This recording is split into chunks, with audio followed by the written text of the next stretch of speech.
খুব দুর্দান্ত। তবে এই 2টা দিনের ভিতরে মনে হয় আজকে লাস্টের দিকে যখন উইকেটটা চলে গেল একটু খারাপ লাগছে। তবে তারপরও এই ম্যাচ এখন পর্যন্ত বাংলাদেশের হাতে। এবার রেজনরা এখন জানি না বৃষ্টির দোয়াই দেয় কিনা, বৃষ্টি চায় কিনা। কারণ পাকিস্তানের অনেক খেলোয়াড় দেখলাম যে মিরপুর টেস্ট হারার পরে ওমর আকমল থেকে শুরু করে সবাই বলতেছিল যেন আমাদের ভরসা একটা ছিল যেন বৃষ্টি হয়, আল্লাহ বৃষ্টি দাও বৃষ্টি দাও। তো এটাই হয়তো পাকিস্তান চাইতেছে, কারণ এখন পর্যন্ত আল্লাহর রহমতে এই ম্যাচ পুরো বাংলাদেশের নিয়ন্ত্রণে আছে এবং খুব ভালোভাবেই জিতবে এবং প্রথমবারের মতো বাংলাদেশের মাটিতে ওদেরকে আমরা বাংলা ওয়াশ করব। যখন বাংলাদেশের সময় যে 6টা পড়ে গেল 116 রানে, তখন মনে হচ্ছিল যে বাংলাদেশ উইকেট যেহেতু আসা যাওয়া করতেছে, পাকিস্তান এরকম আসা যাওয়া, আর পাকিস্তান হচ্ছে এরকম একটা দল যে একটা গেলে পরে লাইন ধরে আসা যাওয়ার মিছিল শুরু হয়ে যায়। তা তাদের এটা সবসময় হয়, যেটা আজকে শুরু হয়েছে।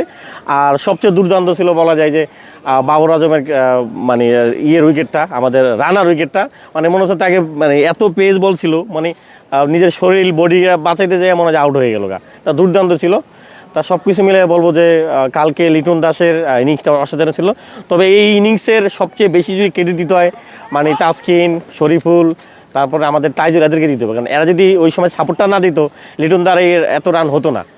আর দুর্দান্ত ছিল সব কিছু মিলে। 150 কিলোমিটার গতির বল নিয়ে হ্যাঁ, বলার আছে বা পাকিস্তান দলকে একটু বেশি ভয় পাচ্ছে আসলে 150 গতির বল আমাদের তো এর আগে এরকম ছিল না। তা এটা আমাদের জন্য ভালো। এখন গ্যালারিতেও দেখা যায় যে দর্শকের ভিতরে একটা যে রানার প্রে কার্ড নিয়ে আসা, শোয়েব আখতারের কথা মনে পড়ে যায় রানার ওই বোলিং দেখলে যে দুর্দান্ত। আর খুব স্বপ্ন দেখি রানাকে নিয়ে আগামী দিন, অনেক বড় স্বপ্ন। একটা সময় পাকিস্তানের বোলাররা যখন আসতো আমাদের দেশে, ফাস্ট বোলাররা আমাদেরকে ভয় দেখাতো। হ্যাঁ, এখন আমাদের ফাস্ট বোলাররা তাদেরকে ভয় দেখায়। বিষয়টা রিভার্স হয়ে গেল কিনা, বা কেমন লাগে এখন এই বিষয়টা? এই বিষয়ে তো অবশ্যই ভাবতে ভালো লাগে। এখন সারা দুনিয়া নাইট রাইডারকে আলোচনা হইতেছে, মানে যেসব দেশে ক্রিকেট খেলে, তো সেখানে আমাদের জন্য অনেক বিশাল পাওয়া না যে আমাদের পেস ইউনিটটা এখন এত শক্তিশালী। বিশেষ করে সামনে সাউথ আফ্রিকাতে আপনার ওয়ার্ল্ড কাপ, তারপরে জিম্বাবু ট্যুর আছে, অস্ট্রেলিয়া ট্যুর আছে।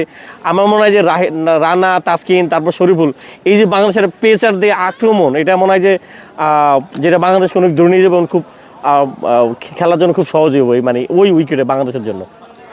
শেষ পর্যন্ত আসলে পাকিস্তানকে এই টেস্টটা হারাতে হলে কত রানের টার্গেট দেওয়া উচিত, এবং কি মনে হয় যেহেতু হাতে এখনো আরো 3 দিন সময় আছে, বাংলাদেশের আসলে কেমন মেজাজে ব্যাট করা উচিত?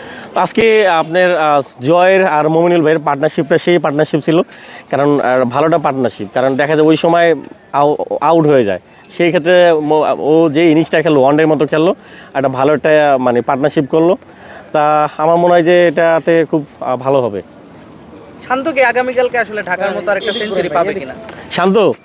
শান্ত পাবে, না পাইলেও আমার মনে হয় 70-80 রানের একটা ইনিংস হইব, আর খুব ভালো হইব। ভাই একটা ম্যাচ অলরেডি হারিয়ে দিয়েছে, হ্যাঁ, আরেকটা আল্লাহ যদি চান তো খুব তার প্রান্তে আছে। হ্যাঁ, ঘরের মাঠে পাকিস্তানকে হারানো কতটা আনন্দের, আপনি তো মাঠে বসে খেলা ভাই টেস্টে তো এরকম সুযোগ আমাদের আসে নাই। টেস্টে এর আগে অনেক হারছি পাকিস্তানের কাছে, কিন্তু এইভাবে তাদেরকে মানে ভয় পাওয়া দেওয়া, মানে ভয় বলা যায়। এখন আমাদের পুরো অনেক ভয় পায় ওরা। আগে এই মিরপুরে এই যে চট্টগ্রামে আসলে আমরা মানে চিন্তা করতাম ম্যাচ পাকিস্তানকে ড্র করা যায় কিনা, ভালো খেলা যায় কিনা। এখন আমরা চিন্তা করি যে পাকিস্তানকে কীভাবে বাংলা ওয়াশ করা যায়, কীভাবে তাদেরকে 2-0 হারানো যায়। মানে এই যে স্বপ্ন দেখা, এই যে স্বপ্ন বাস্তবায়ন হওয়া, এটা আসলে বিশাল বিশাল জিনিস।